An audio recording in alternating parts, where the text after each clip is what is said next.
Welcome, Broncos. You're listening to Crossing the Alameda, the podcast where we reconnect the Santa Clara University class of 1991 and celebrate the stories and adventures that have unfolded long after our time at Mission Campus. I'm Kari Morin, and today we have two of my favorite co-hosts with me, AJ Riebli and Mike Kline.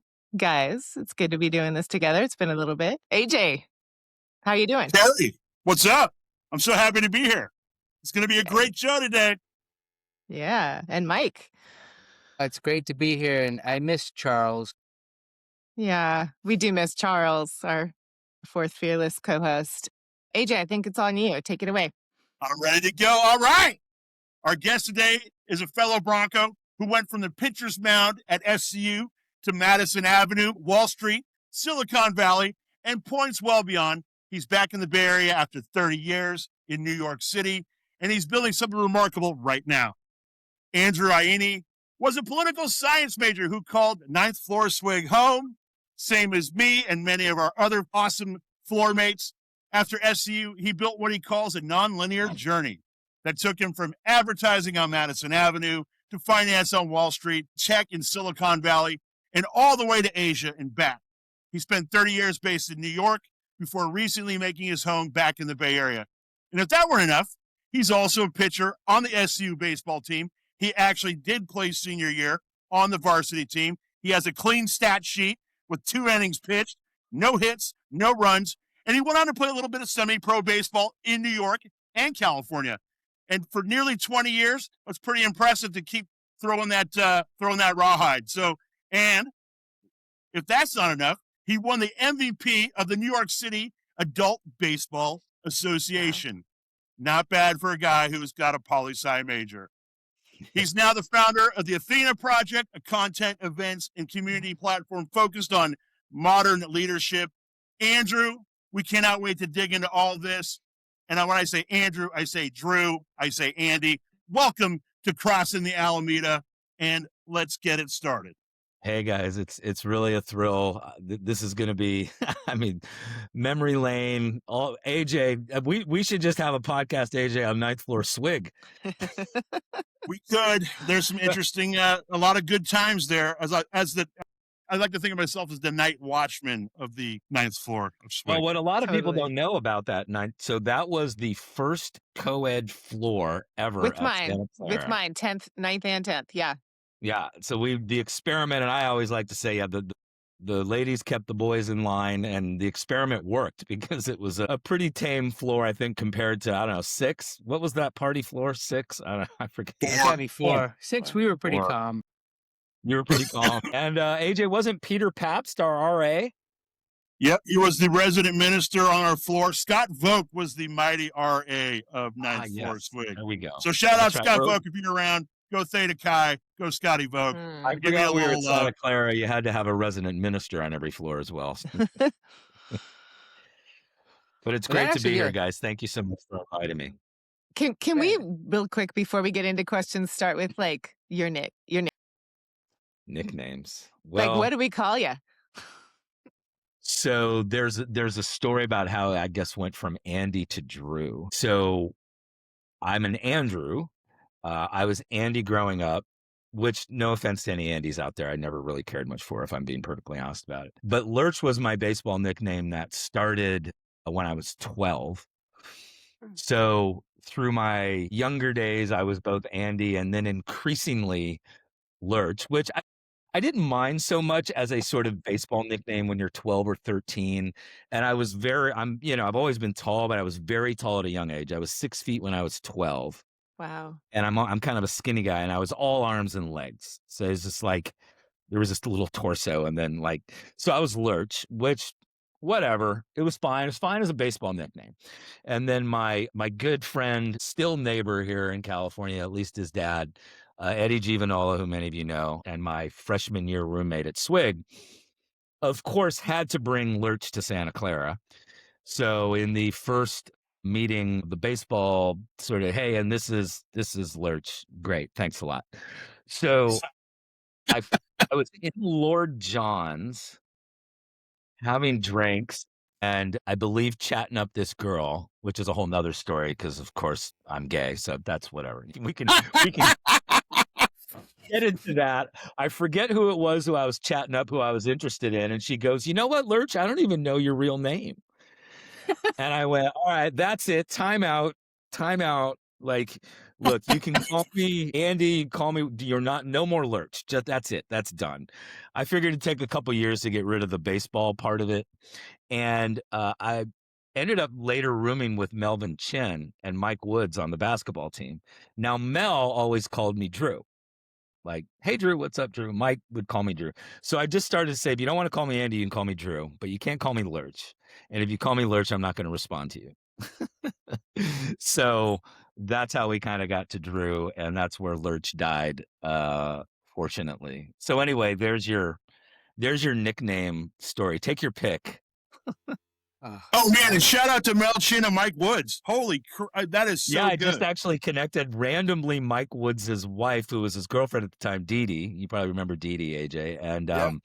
they're back in Alabama, and I just reconnected with them after, I don't know, 20-something years probably. And they may be coming to the Bay in May, so I'll let you know. Like, I love that guy. Alan He wears so Harder many and con John classes Henley, together. of We got to course. get him on the show too. I'd love to have that guy on. He's such a good man. I mean, such a good guy. Mike Woods is as good as they come. Amen. I was talking with his wife about, well, the whole John Gentry stealing my stuff story, which we could go into that too if we want. And I was like, the Santa Clara has digitized all of their, I was reading the newspaper articles about it all.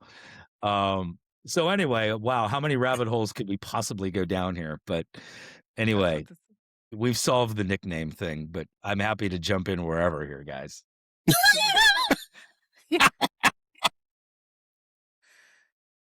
Well, we did talk about it a little. Taking down the student body president, wherever you guys want to go. Like, I'm happy.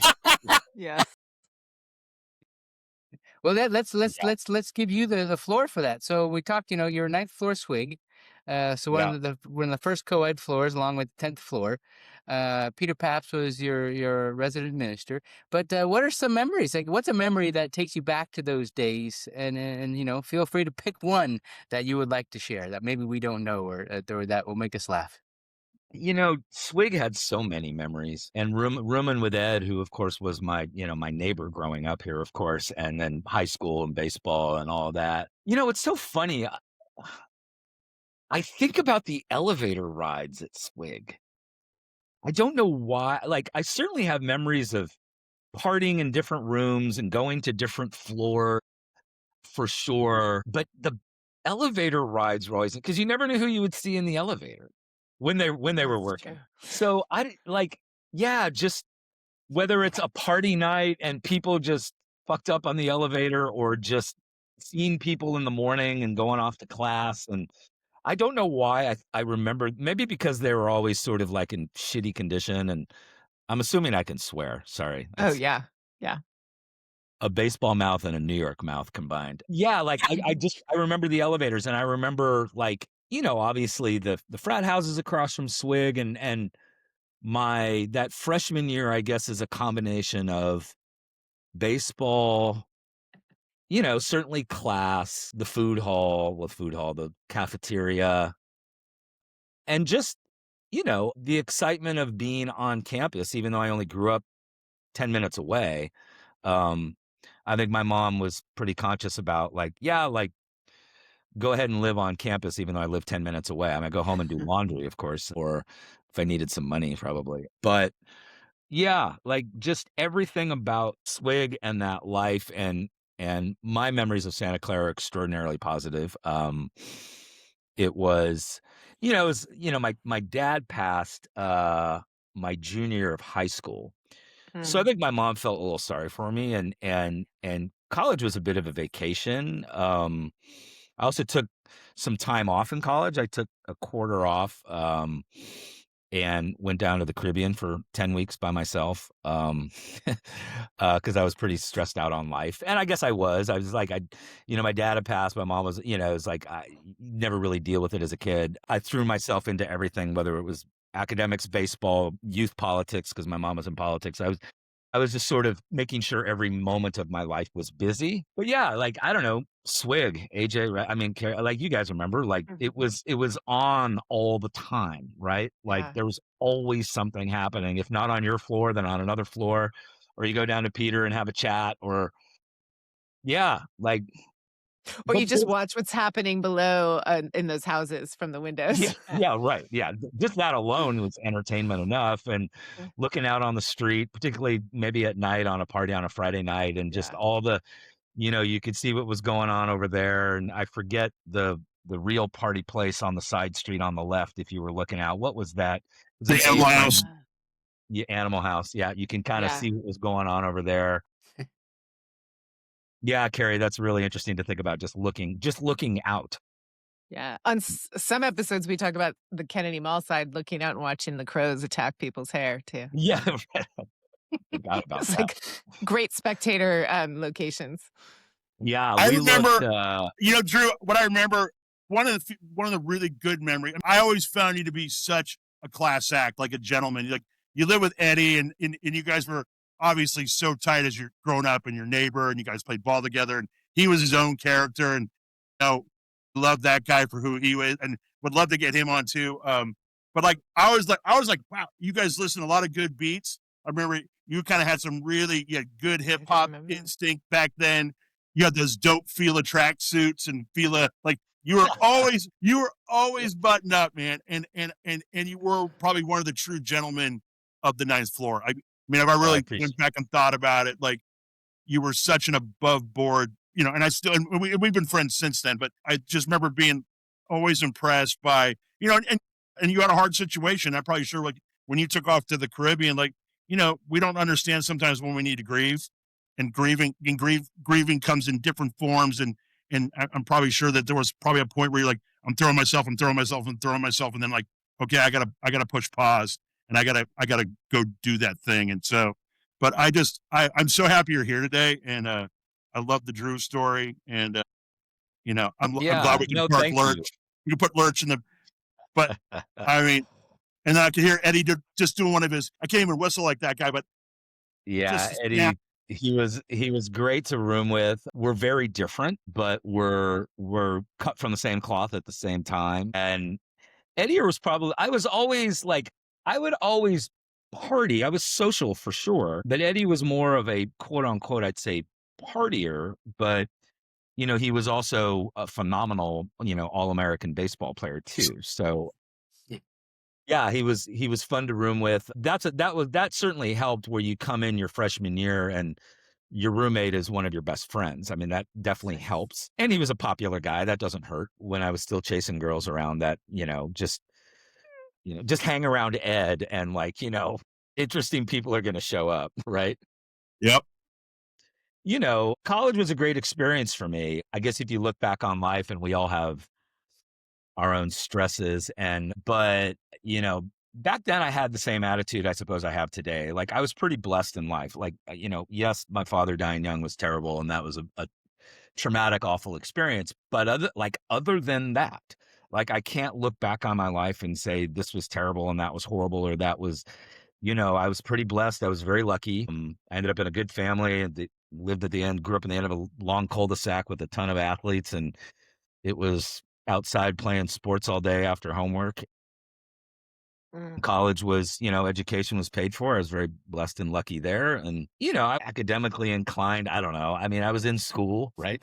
I was happy to be participating in the baseball program, which mostly JV, and sitting on the bench with Gavin Newsom chatting up about mostly politics, actually. How funny. I mean, the man wanted to be president since we were 17. And I stay in touch with him. I did a little fundraiser for him in New York here and there, and we stay in touch a little bit. But yeah, it was like, and Shamar. I mean, that was a very famous sort of like JV squad between Gavin and Shamar Moore. Wow. Jeez, totally. That is quite the JV squad. Yeah, so we'd travel up to. We were mostly would go play the JCs, go to Alone or Foothill. We'd play Stanford's B squad. I was happy to be playing baseball. I was happy to be quote unquote considered an athlete. I was enjoying Santa Clara. It was social. Yeah, man. It's just positive experiences overall. I can't even really, other than sort of the situation that did happen with Johnny, who I knew and considered a friend. I can't look back on Santa Clara and name a single negative experience, really. Like, I just, what can I say? Yeah. All positive memories. I want to talk academics for a second because you were a poli-sci major and I was too. And I remembered that when I saw that because I think we had a couple classes together. Yeah. In fact, I mean, still now, but even back then, you speak like somebody who, like, it's no surprise that you're doing something with leadership now. You Oh. speak with great articulation and a strong voice. So, you mentioned Professor Ed McQuarrie as your favorite. And so I'm just curious, what was it about him Yeah. that you took with you? And I'm gonna have to give a 1A and 1B. And because I was racking my brain and it's just fucking getting old, right? Like I Yeah. just forgot, but really honestly, who I was, and I'll talk about Ed, but I would probably have to say it was Peggy Downs. I love Peggy Downs. Oh, Peggy Peggy thought I was gonna be president. Like for real. Like, and I loved her classes, and I was gonna get into politics, and that's another story we can talk about why I didn't. I loved her classes. I was definitely a teacher's pet with Peggy. She clearly kind of liked me, and I loved her, and we would kiki after class. And Peggy unquestionably slept with John F. Kennedy, and there's no doubt about that. Like the intimations of her stories about JFK. And I know. I don't know if you guys knew Peggy or ever took Peggy. She was this, I remember her scarves. She was very fabulous all the time. Monterey, clearly either had some money or came from some money, and just had the best stories. Did she not, Kari? Oh my God. Oh my God. Yeah. And were you in the class with us? It was like a small seminar when the first Gulf War started and her husband came in and gave her a note and she told us. I don't know if you remember that. I I don't don't know think if you that were there. was. I That took was 2 wild. classes from her. I took a general poli-sci, like a kind of a poli-sci, and then I Mhm. took the presidency with her. Ooh, I took that too, but not with you, I don't think. Yeah, Yeah. Oh, yeah. that's cool. But yeah, Peggy was just fantastic, and I'm not sure if she's still with us. She's fairly of an advanced age then. I'm wondering if she's still around. I mean, my goodness, I would still I love don't to know. connect with Peggy Downs. Yeah, no, Ed was marketing because I was in both schools for a while. I was a business minor, and what I remember about Ed McQuarrie is he had this tradition for himself at the end of the semester. He would go through every person and he'd remember their name. And it wasn't it was like 60 or 70 people. And yeah, I remember that at the end of the year, he would literally go through everybody. And he was just, he was academic, but I just remember him being generous with his time. I enjoyed his classes, his just kind of style, I remember Ed. I'm trying to remember who I took. Oh my God, I think I got a D. Fuck.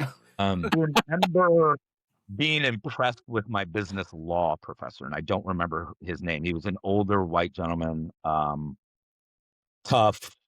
I don't know why, because I love the law, and people always said, "Oh, you should have been a lawyer," because I like to argue and like all that stuff. But I remember that class being very tough. But I remember being relatively impressed with him. But for the life of me, I can't remember his name. What's interesting is I don't have a ton of memories of the academic side, other than some of those. I took a Spike Lee class, looking back at Spike Lee's films and what that all meant culturally. I forget the name of that teacher, but I really enjoyed the Spike Lee film class too. What I loved about Santa Clara and is sort of how we approach this thing we're doing with modern leadership is sort of being in the business school at a liberal arts institution and that wide spectrum sort of, influence that you get, that it's all not just about business. And so, yeah, but I don't have, interestingly, tons of academic memories. Like I did okay there. I think my GPA is probably a 3.4 coming out of there or whatever. I don't know. I was a solid kind of B-ish, B+ student, but I'd get A's in every political science class I took, and then I'd get like a D in business law. It's like, I don't know, like if I wasn't into the class, I wasn't engaged, and I'm not gifted, Brian. I'm more EQ than I am IQ, and like Yeah, if I wasn't into it, I wasn't like calculus. I think I also got a D, and then that was the end of my math career. Yeah. Like, if I wasn't into it, like I wasn't smart enough to just be able to do well in it. Yeah, I had to really like it and be engaged and be really into it to do well. So I don't know. My memories are a blend of playing baseball and social and academics and going to the Hud and Lord John's, going to the soccer games because I really enjoyed playing soccer as a kid, and obviously we were great in soccer. So I think I went to almost every men's and women's home soccer game through my time there, and knew some of the soccer players too, of course. So yeah, and just remember crossing the Alameda, right? That last year, that's a memory for sure. But yeah, it's really good times is the sort of net of it. Hey, this is kind of a fluff question, but I did talk about listening to some good hip hop in you and Eddie's room back in the day, but you also brought up the Hotel California, right? So like, what's that thing about the Hotel California that triggers maybe a specific memory? When we do these shows, just so everybody knows at home, we do a form, and then people tell us a little bit. We ask questions, and this kind of how we set up the framework for our show. But you mentioned Hotel California. Obviously, it's a jam. It's a what do they call that? A chestnut? Do we call that a chestnut? It is definitely one of those songs that probably will never age. What's that song mean to you? It was very popular in high school with our crew. And again, that song had come out earlier, right? Obviously, that's from, I believe, the 70s, Hotel California. But it became, there was that sort of classic rock that became very cool amongst sort of my crowd in high school. But then it carried on, and I just remember the Hotel California always being played on the Hut jukebox. And we would, if our crew, and I forget who really loved the Hotel California, God damn it, I can't remember his name. He always wore this Rolex watch, from Arizona. What the hell is his name? Casey, I think. Anyway, he loved it. And I just remember that when we were in the Hut, someone from our crew would play Hotel California. That or Van Morrison. Oh yeah. So I was also, I liked hip hop a little bit early too, but like, I was like Road Trips, Van Morrison, Steve Miller Band, like, Foreigner, that kind of stuff.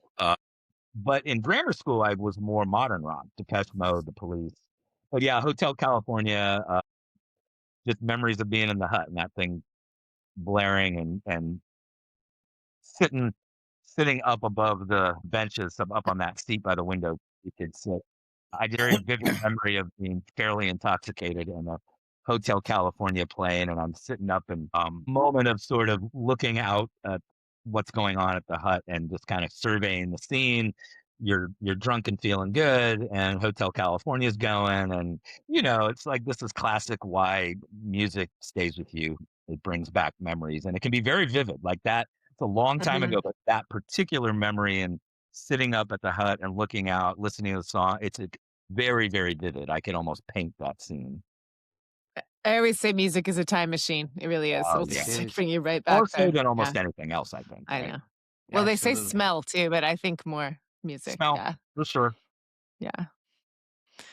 No question about music. So, obviously you played athletics for a long time. You mentioned you lived on a long cul-de-sac, and there's a bunch of athletes on your road. So after school playing ball, and then obviously at Santa Clara, you talked about being on that famous JV team, Yeah. and then Like, and then you went on even later to continue playing baseball. I'm surprised, you have an arm and elbow and shoulder that's still operating. But did you know at the time that baseball would be with you for so long? And what was that like? I mean, how has that played out for you? It's amazing to be in a sport that long playing. yeah, I love the game. And even though, like, look, I think John Oldham, the coach, I think all these guys, was a nice guy. And I think maybe it was, they knew about my dad. I think part of it kind of kept me around, to be nice about it. But also, like, there is the thing of, I also never sort of got the opportunity to play, which was unfortunate. I wasn't on scholarship, so it wasn't a priority to play me. So it's like, what's interesting is then after, so semi-pro, there's different kinds of semi-pro. All semi-pro means is you're playing organized hardball baseball. That's all that means. But there are, our leagues were in San Jose and in New York were pretty competitive, like a lot of ex-college guys. So I got a chance to play a lot and pitch a lot. So yeah, like I didn't really pitch. I mean, pitch a little bit on JV, but like I didn't play for 4 years, really, like not a lot, right? Scrimmages and inter-squads and JV, but like, so I don't know, like, the talent came out and the competition was not Division I, but it wasn't rec league softball either. It was like, we were a traveling team and traveled to tournaments. And so it was competitive enough because I am competitive. Like I never could play softball. Like all the gay softball leagues in New York tried to get me to play. It's just like, no, I can't. That's the ultimate confirmation that your career is over. That you're playing rec softball. And so it was like, yeah, like, no, I'm not going to play. And I would have been a ringer, of course. You would have. Like, I think I played in some pickup game once, like hitting the ball. It was softball. Even though I didn't hit in college, I could still I could hit. So anyway, I played in San Jose, and you play around the different high schools and college yards and whatever. In New York, it's a national association, and I just called up the office in New York, said, "Hey, I'm moving to New York, and where can I play some ball?" And I ended up with this team the Seminoles, and bunch of New York guys, and our home field was Taft High School, which is 175th in the Grand Concourse in the Bronx. And I would take the subway up there for like night games. And it was like real and raw and pretty urban. But it was a blast too. I mean, it was so different than my Northern California life. Right. I imagine. I'm walking through the Bronx, 175th Street to, go to a ball game. And yeah, like, and it was reasonably competitive, and did well. And it was a good outlet more than anything else. I mean, I knew in college that, look, the pyramid of talent, especially like at Division I, like regardless of whether I could pitch and do okay, I couldn't crack 83 on the gun's fastball. So look, it's just, if I would have thrown 88, just the difference between 88 and 83, if I would have thrown 88, I would have been playing. Like, it's just that simple. And 82 doesn't cut it. Doesn't matter if you know how to pitch, if you change speeds, hit spots, know how to pitch. 82. And it's like, I was 6'3", 190 pounds. I should have thrown 95 miles an hour, but I didn't. I didn't. So there you go. It's, the pyramid of talent. When you get to that level, I can watch, even today, I could watch a kid, even in college, I could watch their swing and tell you whether they got the swing. Okay, this is where we're going to move to the now, because you got there, and I'm going to skip ahead to one of my questions because you're being so humble, but you won MVP of the New York City Adult Baseball Association. Of the Adult Baseball Association. But like that, given everything you just shared, and I have a son who loved baseball and, kind of came away from it when he wasn't playing as much and got a lot more academic and musical, but loves the sport. Like what that would mean to him to do something like that. I'm just imagining it must mean a lot. It was fun. Yeah. I mean, I was 40 or 41. I was like, because I got to play. I mean, I was and I was always a relief pitcher, and I was a starter, and I pitched and pitched and pitched. And, I never threw hard enough, but I became a very good pitcher. That's no small thing. I mean, New York City, it's not like there's not a lot of people there. It was all right. It was fun. Like I mainly did it. It was a great outlet because I do love the sport. Obviously, I'm still wearing a hat. But yeah, it was a blast. And just the whole different culture side of it, like coming from NorCal life and then going into, like I said, playing games in the Bronx. That's awesome. Was a blast. It was a blast. And I never, like, my safety, I never felt really, it's all that kind of thing. In New York, it's sort of like anywhere else. Don't put yourself into situations that you like shouldn't, and mind your business. That's if there's a lesson from 30 years in New York, it's mind your business. Yeah. You'd probably be sad to know I live with some Dodgers fans. Well, that's okay. I mean, like even though I'm wearing the Yankee hat, like I never became like a big Yankee. Like I repped the Niners, I repped the Giants, and I repped the Warriors when I was in New York. Oh, that's nice. Yeah, love the Giants. Okay, so we are going to fast forward now. So I like that you called it a nonlinear journey. Those are the best.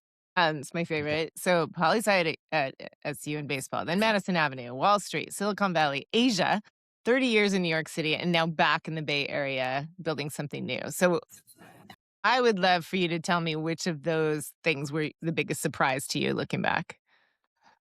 Oh, wow. The entire first 10 years of my career was one surprise after another. I was going to go into politics. My mom represented a district here in San Jose for 12 years. And while I was in college, she was still in office. And she got termed out. And when her term was ending in 1990, might have been two, I was going to run for her seat. And because of the uniqueness of our last name, and because I was involved with youth politics and I knew how to run a campaign, I knew how to raise money. And even though I was only 22, I was going to run for her seat, and I likely would have won for no other reason of the last name. Like, she had been in there 12 years. My lawn signs and all of my materials just would have been Ianni. And like maybe a little name at the top, Andrew at the top or whatever. And I probably would have been reelected, and people would have thought they were voting for my mom, or I would have been. Yeah. So I was going to do that. And I decided not to do that because I was just starting to discover my sexuality, and didn't because of that. That's really the only reason. Because I had set everything up to run, and then I didn't. So I decided I was going to be an agent at ING and be a sports agent. That's what I wanted to do. And then so this is, I guess, now 94. And some buddies of mine in Campbell ran a little multimedia production company called Broadcast Production Group. And they did a lot of film and CD-ROM, like corporate stuff. Like you'd put a corporate products on a studio, all that film and video multimedia production. And they called me and said, "Hey, have you seen this Mosaic thing?"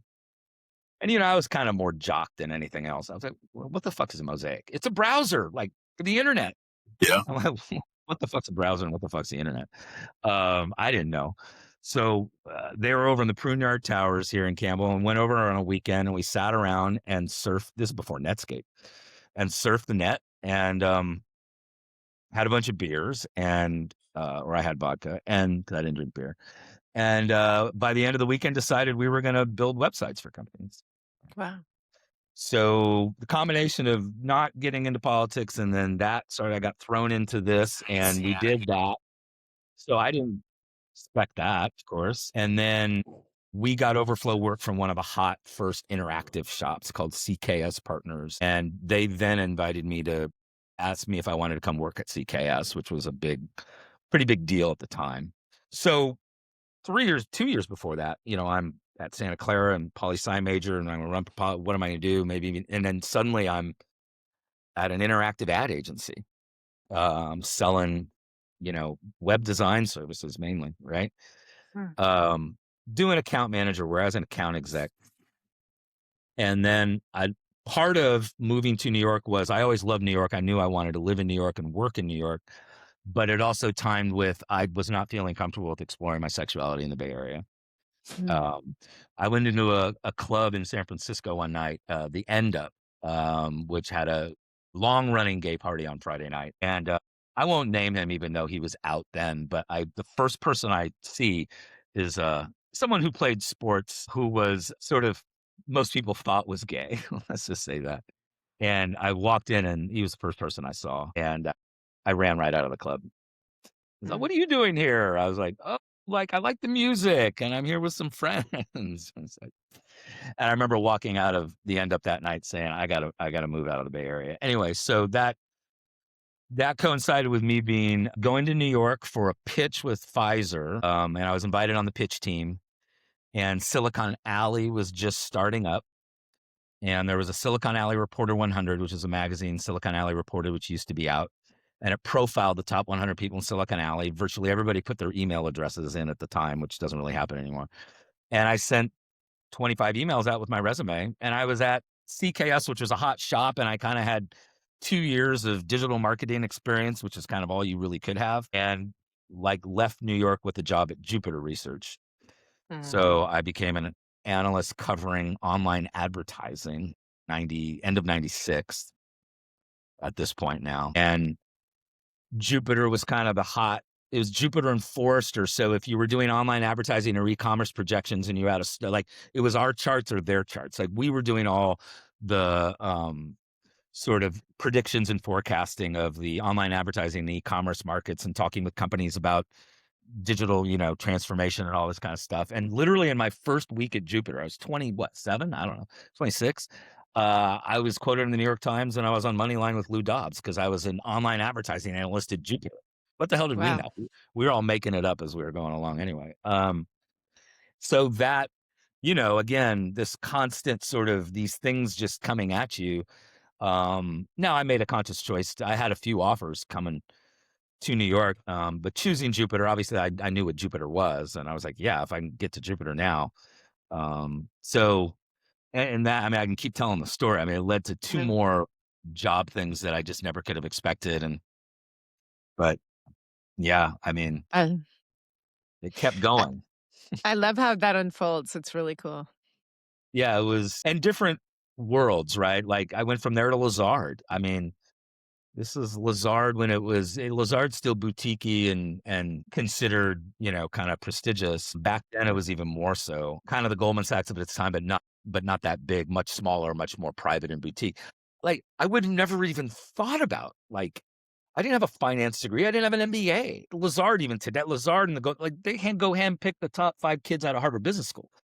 And I was recruited because I knew the CEOs of the interactive agencies and they were all going public and they just wanted the banking business. They just wanted to take these companies public. And first of all, I think they couldn't believe that somebody was resisting through the interview process. Like I was resisting. I was being very honest. I was just like, I don't know if I could do this job. Are you kidding me? Like I can't sit down in front of an Excel spreadsheet and build a business model out. I'm like, oh, your associate will do that for you. Don't worry about it. They wanted to take the interactive agencies public, and I was the guy that knew the CEOs. And yeah, I mean, they couldn't believe someone was saying, I don't know if I want to work here. Which then I think in a weird way, and I wasn't doing it by design, they wanted me a little more. Like, what, who's saying no to us? Like, really? Like, I don't even know if it was an interview, it was a conversation. I think they were finally kind of like, all right, do you want this fucking job or not? And I was in this big, there was 60th floor at 30 Rock. Overlooking the park, the wood paneling, the rarefied air of Lazard, the whole thing.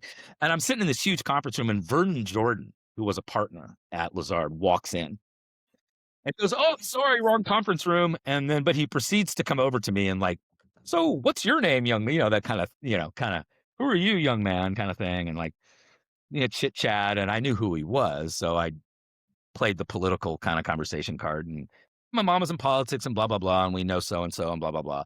So, oh, that's great. Yeah. He's all, by the way, this is a great place to work. And then he walked out. So I was like, was that a plant? Was that planted? And I'm like, no way did they ask Vernon Jordan to come. And I never knew. I don't think so. But I don't know. And then they threw an offer sheet down in front of me that I just couldn't say no to. And I said, look, it'll be a good place to learn about finance. But Jupiter was a bunch of young kids running around in a loft in T-shirts and shorts. You only dressed up and cleaned up if you're on TV. Fun. And Lazard was 6:30 morning meeting, every day suit and tie for the analysts. Wow. We had John Rose was the head of research at Jupiter. Never forget John. And I was a junior one on the totem pole. So I left after my people above me left. And that was usually at 7 at night. So that was, talk about a culture shock of that kind. Now I knew probably 3 months in, Wall Street was not going to be for me because I wanted to have a life, but that was exciting. And then I went from there to BBDO and they asked me to be the CEO of their goddamn internet division. Amazing. What do you do? You say yes, you just roll with it. But yeah, the early years were a journey of things I never could have expected, right. Be in the right place at the right time. Right. I mean, sure. Taking chances. But I didn't even know if it's only Internet 1.0 that all that kind of stuff happened. Very cool. It was a fun journey. Yeah. And it lasted, 20 more years in New York. It's one of those things, I'll give New York a try for 2 years and you're there for 30. And discovering sexuality, there was that part too. It was a place I could be anonymous. I was anonymous there. I didn't know anybody. So whether it's coming out, whether it was, whatever. I also was, I was a nice guy in college. Like I was always a nice guy. I think that's true. I needed some New York too. Not that I wanted to go turn into an asshole, but like just yeah, I needed a little bit of New York to Nice. toughen me up. I don't know what the right phrase is, but you know what I'm saying. Yeah. I don't know. Yeah. I mean, you're still a nice guy. I mean, that's the comedy. Like, I'm glad you went and you did your thing, and we're all on a journey, right? So like, you took that time to go figure out your journey. And I do like the fact that being a Bay Area guy, like, you run into people, right? So the level of anonymity is, that's that thing. Like, what they always say, if you want anonymity, move to a large city. Don't move to a small town. I always laugh because I live in a small town now. And I always like when people come here and they expect there's going to be anonymity. And I'm like, you're making a huge mistake, because we know everybody's buried. We know a lot more than you probably think we do. I'm always amazed by that. Like, we've had a lot of interesting people move to Sonoma in the last few years who are, Wall Streeters that are probably on the run from multiple things. And then you come to a small town and think, oh, nobody's going to know. And you're like, well, we actually know a little more than you probably think we know. That's right. So, hey, you're back in the Bay Area, man, 30 years. You're back home. What brings you home? I mean, obviously it's familiar, right? What's brought you back home to San Jose area? Well, yeah, I mean, it's like what we all are dealing with, this aging parents, right? Everybody, ourselves, everybody we know, right? It's they didn't really sort of tell us about all this, did they? Yeah, my mom's health had deteriorated. She passed in 24, so I was here a lot, taking care of her. I'm only family, so after she had passed, 88, she had a great life. There's the house here. There's those illegal stuff. And just my life, it just seemed like a right time to come home for a while. I'm not sure kind of how long I'll be here. I miss New York. I don't miss it as much as I thought. I still go back once a quarter or so. So I still get my fix. I go to my my bar there. I'm a regular and see my friends. And, I did have to go back for work about 6 weeks ago when it was like, 8 degrees. And I don't miss that one bit. Let me tell you something. Not one bit. And I think it was like that warm stretch in January we had here was like 73. And I was just like, yeah, like I'll keep coming back to New York, but never probably between December and March again, unless I really, really have to. So yeah, like it's nice to be home. Like, growing up here in San Jose, like everyone's still here. Like, honestly, not many people left. Like, they're all our age. They might own the home that their parents owned, or they might have got in 20 or 30 years ago, and they're in the neighborhood. I'm hanging out with a bunch of high school, college buddies. I have this house here. I got 3 bedrooms. An old buddy from Little League literally is like one of my roommates, and his folks who I know from Little League like live around the corner. I'm going out in Campbell and Los Gatos and having dinner, and Willow Glen where I am. Like, it's not much has changed really. I mean, it's like the home prices have changed, yes, but like Willow Glen is still kind of the same. Just, more money and newer money, I guess. Yep. But it's nice. It's nice to be home. NorCal life is cool, obviously. But I get out a lot. It's like even in New York, like I was very fortunate over those 30 years. I never felt trapped. I never felt like I was sort of in this grind of a commute every day. And, the last 10 years in terms of my corporate job, and then I was out on my own. I was working from home even 10 years before the pandemic. So was pretty independent. I still travel today. So it's like, yeah, it's, NorCal life is nice, and we'll see where the next few years, take me. But I got to go catch a Santa Clara. I got to go to a baseball game. I don't even know if I've been to the new field. Maybe I've been to the new field once. It's a palace, man. It is unbelievable. It's what a beautiful stadium. Holy smokes. Yeah. Unreal. It's great to see the program go up a notch and see if they can get back into that top 25 routinely. And they got great facilities and all that. So you moved back to California, and then now you started this Athena Project. Tell us just a little about that, if you don't mind. Sure. Why did you decide to change and start something new? Yeah, I had prior to the pandemic for about 10 years, I had my own, really it was more of an event conference production company, right? So we would just get people together. And I made a living from that. And I did that for a decade. And I was very, very fortunate and sold that business 6 months before the pandemic. Being an independent conference producer during the pandemic, that I don't know what I would have done. It'd have been very difficult. And so I've always done like events and conferences, particularly the last 15, almost 20 years of my career. And the Athena Project is rooted in in-person events, because in-person events and people getting together is going to be more and more important as we get further into digital and AI. And, the analog is incredibly important. And it's what people long for, especially people coming out. People ask me a lot in the conference business or do events like after the pandemic, like, is the pandemic going to kill events? And I said, no, they're going to come back bigger than ever. People may go to fewer, but no, the conference, and now everybody and their mother does an event and a conference, because the pandemic really forced people to like coop people up for like a year. And it's like they wanted to get out. And that's why concerts and experiences and all this, live experiences, like, all that kind of thing, are just, everything's blowing up because that's what people want. And I think we're still scarred by the pandemic. I don't think we've really sort of got over the pandemic, particularly from a culture and a work point of view. But anyway, the Athena Project is, I've built a network and my career is a lot of digital executives, like digital natives, people who've been in digital all their life, like I have. And I built up a large network over the years just doing these events and conferences and things like that. And I was always an industry guy. And a lot of our peers now are moving into the C-suite, senior operating roles, board positions, things like that. The digital native is now sort of running things. So it's really designed to help them with modern leadership. It's to be better leaders. How do I lead? How do I manage? How do I be a good C-suite executive? Helping them. How do I get on a board? So it's also appealing to the individual. Hey, I want to write. Everyone has something to say now, right? So I want to write a book. How do I write a book? I want to speak at conferences. How do I do that? So it's really starts with events, but moving into a content platform that is really just helping people be better leaders. And it sort of cuts across marketing, product, and tech and talent.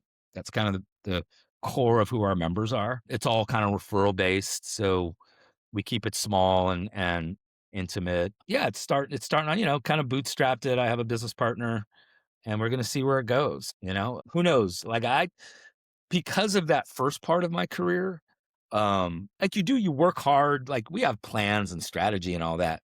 But my career has been defined so much by things that I never could have expected that I don't try to architect it out too much.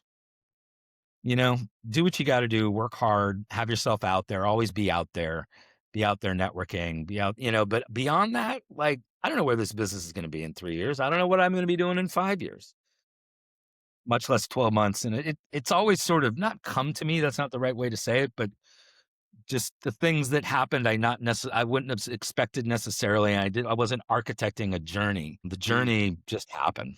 So that's kind of how I see it. Nice.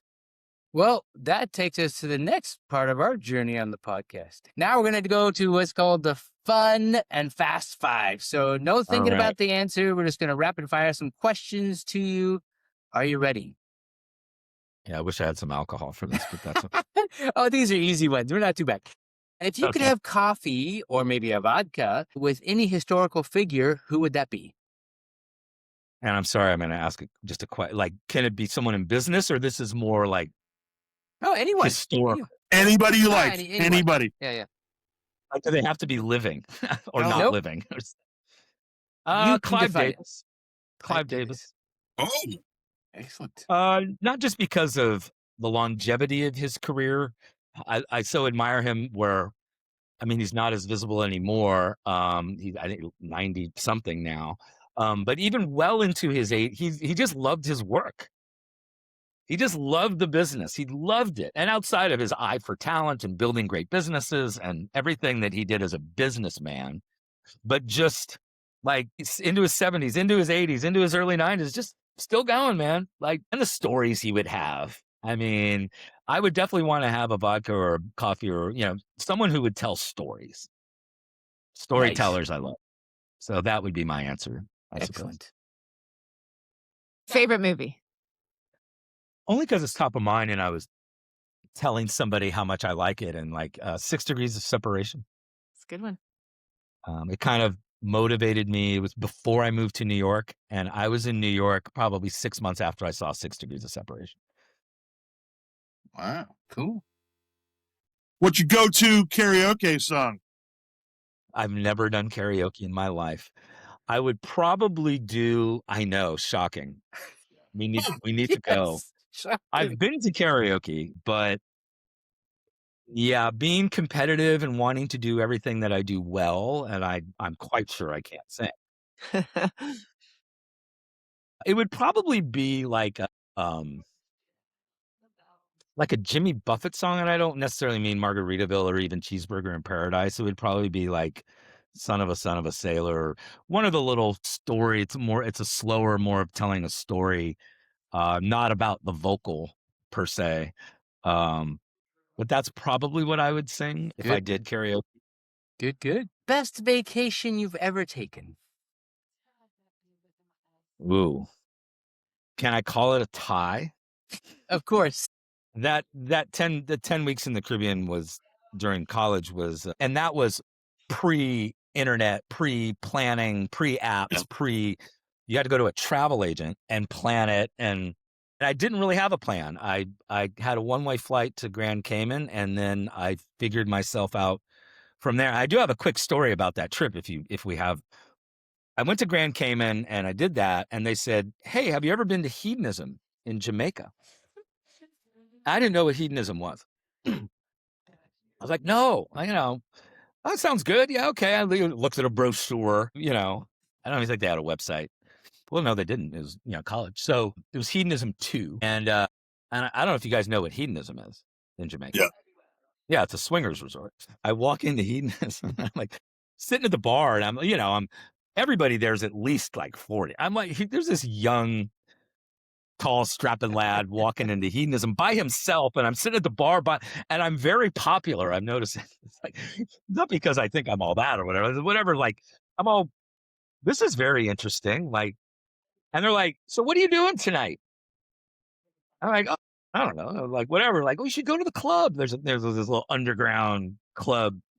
And at the club, I'm noticing like everybody's kind of dancing with everybody. Like the men are like, I'm like, what is going on? And I'm very naive to that sort of world and scene. I was definitely a late bloomer, sort of sexually or whatever. So it's sort of like, and they're like, "Oh, like, you go to the hot tub later?" Sure, like whatever. So I vivid memory of walking to this hot tub, like if it's not an orgy, it's close to an orgy.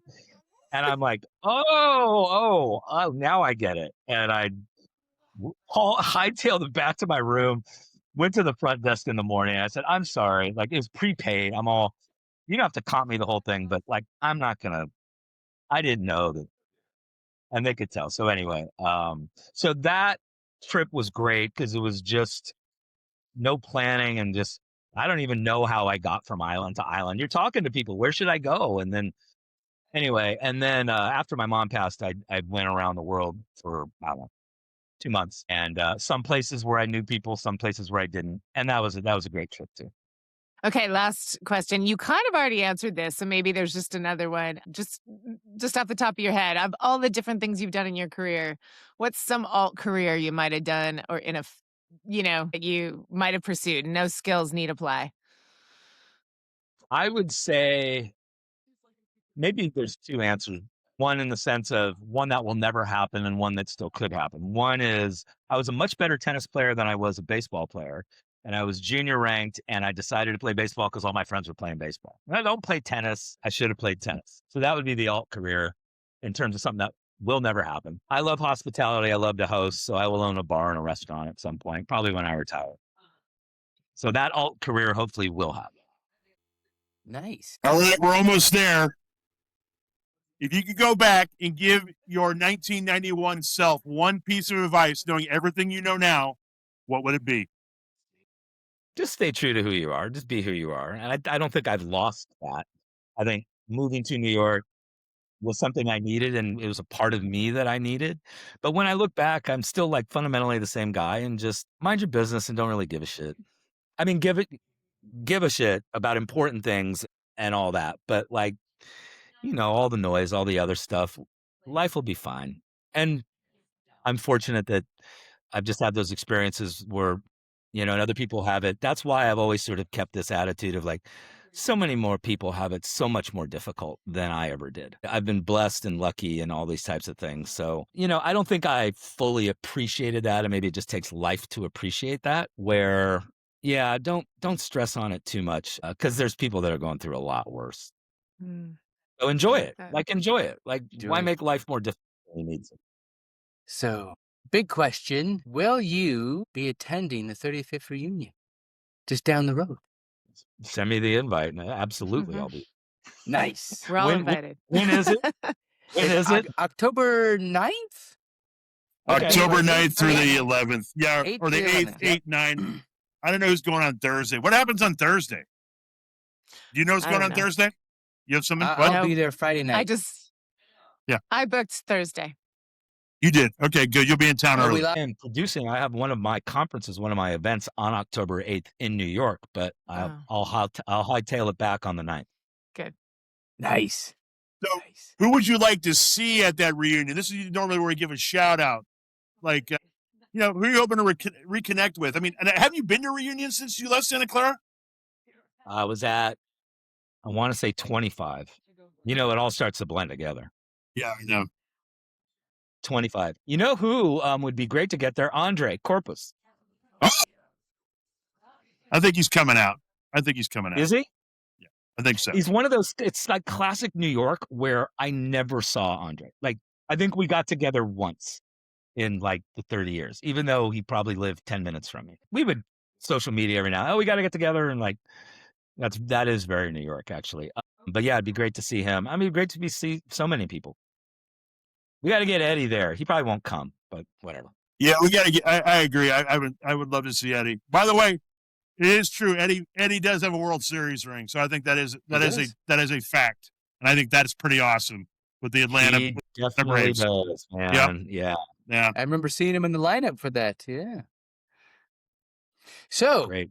Andrew, I just want to say thank you so much for being on the show. It's been a true delight to learn more about you. I mean, I knew only Lurch by name, I think, and maybe a few run-ins at Santa Clara, but it has been a true joy to get to know you a little better. I'm excited that you're going to come out to the reunion. That's fantastic. Madison Avenue to Wall Street to Silicon Valley to Asia to back home and San Jose, unbelievable. But and it's nice to hear about your Athena project. So I'm curious to hear how that goes. And hopefully on the 8th of October, you have a big, successful project or launch event. And thanks for being on the podcast. Sure appreciate it. Thanks for having me, guys. It's really been a joy. I feel like all I did is just yak about myself, but whatever. That's what you're the guest. I'm not. You are the guest. I'm used and to you are well known in the industry, by the way. Doing the interviews. I'm never the guest at my conferences, so it's very interesting to be the guest. Good. Andy is well known. Andy is super well known in the digital space. So, and we'll give a shout out to Toby Benstead. We're going to make Toby listen to this podcast. I'm going to send it to him, and maybe you and me and Toby can get together. Yeah, a buddy of mine that lives in Sonoma, but he knows Drew. And I'll come up. You guys find me a place to stay up there. We'll do a night. Awesome. I'd love that. So, hey, all our classmates listening, thank you for joining us on Crossing the Alameda. If you have a fellow Bronco that you think we need to track down or reach out to, send us an email, crossingalameda@gmail.com, crossingalameda@gmail.com. We drop new episodes regularly as we build toward our 35th reunion in October. You can find us on You can find us on Spotify, Apple Podcast, and YouTube. This show only works because of everybody in our class. We love all of you, and we hope to see every single one of you in October. And like to say, go Broncos. Go Broncos. Thanks, guys. Thank you.